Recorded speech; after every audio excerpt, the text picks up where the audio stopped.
नमस्कार साथीहरू, फेरि पनि तपाईहरुको लागि लोकसेवाको विभिन्न परीक्षाहरूमा सोध्न सक्ने बहुवैकल्पिक प्रश्न उत्तर लिएर आएको छु। सुरु गरौँ। कुमारी चोक अड्डाको स्थापना कहिले भएको थियो? यसको सही उत्तर रहेको छ विक्रम सम्वत 1828। अर्को रहेको छ किताबखाना सरकारी अड्डाको स्थापना विक्रम सम्वत कति सालमा भएको थियो? यसको सही उत्तर रहेको छ 1925।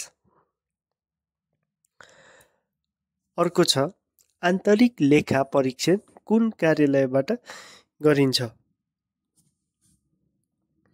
यसको सही उत्तर हो कोलेनिका कोष तथा लेखा नियन्त्रक कार्यालय। अर्को छ नेपालमा कति सालमा लेखा समितिको गठन भयो? यसको सही उत्तर रहेको छ विक्रम सम्वत 2017 साल माघ 20 गते।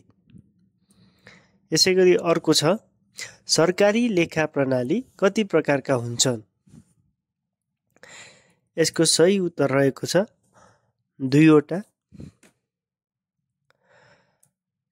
अर्को रहेको छ जिन्सी व्यवस्थापन तर्फ जिन्सी श्रेष्ठता प्रणाली कहिलेबाट लागू भएको थियो? यसको सही उत्तर रहेको छ विक्रम सम्वत 2020 माघ 1 गतेबाट सुरु भएको थियो।